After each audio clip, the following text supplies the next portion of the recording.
শ্বশুরবাড়ি থেকে উদ্ধার উচ্চ মাধ্যমিক পরীক্ষার্থীর ঝুলন্ত দেহ। পণ না পেয়ে অত্যাচার ও খুনের অভিযোগ পরিবারের। ঘটনার তদন্তে জয়নগর থানার পুলিশ ও পরিবার সূত্রে জানা যায়, জয়নগর থানার অন্তর্গত দক্ষিণ বারাসত রায়নগর বিবেকানন্দ পল্লীর বাসিন্দা সৌরভ নস্করের সাথে বকুলতলা থানার অন্তর্গত বেলে দুর্গানগরের বাসিন্দা লাবণী রায় মণ্ডলের প্রেম ভালোবাসা করে গত 1 বছর আগে বিয়ে হয়। লাবণী এবছর উচ্চ মাধ্যমিক পরীক্ষায় বিজ্ঞান বিভাগে পরীক্ষা দিয়েছে বলেও জানা যায়। লাবণীর মা ও কাকার অভিযোগ, বিয়ের পর থেকেই তাদের মেয়ের উপর নানাভাবে শারীরিক ও মানসিক অত্যাচার চালাতো শ্বশুরবাড়ির লোকজন। আজ সকালেই লাবণীর শ্বশুরবাড়ি থেকে তাদের কাছে খবর আসে যে লাবণী অসুস্থ হয়ে পড়েছে। সাথে সাথে লাবণীর বাপের বাড়ির লোকজন তাকে নিয়ে পদ্মের হাট হাসপাতালে এলে চিকিৎসকরা জানান লাবণী আর বেঁচে নেই। লাবণীকে তার শোয়ার ঘরে ঝুলন্ত অবস্থায় পাওয়া যায় বলে বাপের বাড়ির লোক জানতে পারে। ঘটনায় কান্নায় ভেঙে পড়ে লাবণীর পরিবারের লোকজন। মেয়ের অস্বাভাবিক মৃত্যুর জন্য তার শ্বশুরবাড়ির লোকজনকে দায়ী করে লাবণীর বাপের বাড়ির লোকজন।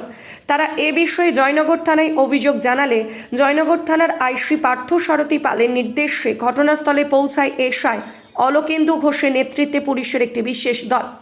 ওই গৃহবধূর মৃতদেহ উদ্ধার করে ঘটনার তদন্ত শুরু করেছে জয়নগর থানার পুলিশ। ঘটনাটা কি করেছিল? ঘটনাটা আমার মেয়ে কে ওরা নির্যাতনা দিত শাশুড়ি, আর বলতে এই মেয়ে বাজে মেয়ে, বদমাস মেয়ে বলে একদিন শাশুড়িও পড়তে পড়তে বউ শাশুড়ি সবসময় কাজকর্ম নেই, বকাবকি করে। ও শ্বশুর কাজকর্ম থেকে নিত, অল্প বয়স পারে না, ও শাশুড়ি মেশে রান্না করে, আবার এসে আমার মেয়ের উপরে কাজ করিস না, কর্ম করিস না বলে গালাগালি করতো আমার মেয়েকে। আমার মেয়ে কাঁদতো আর বলতো, মা আমার উপরে এত কিছু বলতেছে, আমি কাজ করি না, আমি সব করি, তবু এসে দুবেলা ঝগড়া করে, মা বড় ছোট কথা বলে। আমি বলতো, মামা সহ্য করো, কী করবে। কিন্তু ওরা নিজের এর পরে একদিন ভাত দিতে গেছিল, জামাইয়ের শাশুড়ি ভাত দিয়ে এসে ঘরে বসেছিল, ওর কানে এমন করে চড় মেরেছিল, জামাইটা কানে থেকে রক্ত এসেছিল। বলে, ও মা আমার কানে থেকে রক্ত আসতেছে। আমি বলি, ও মা ডাক্তার দেখা।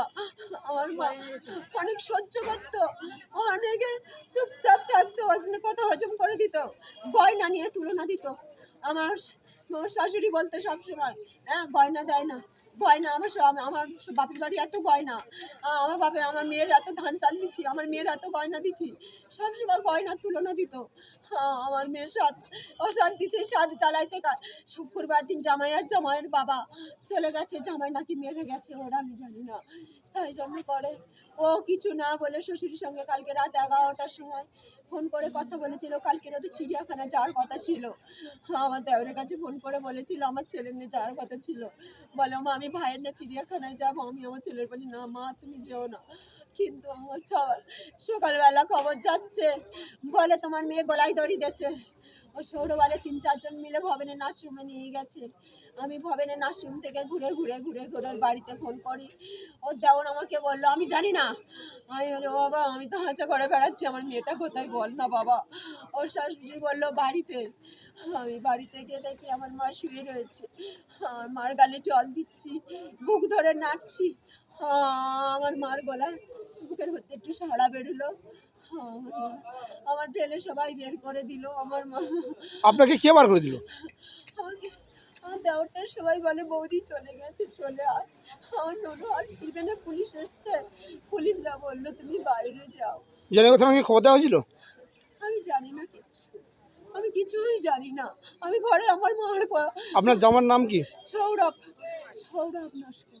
পিতার নাম? গোপাল নস্কর। আপনার নাম? আমার নাম রাসমণি রায় মণ্ডল।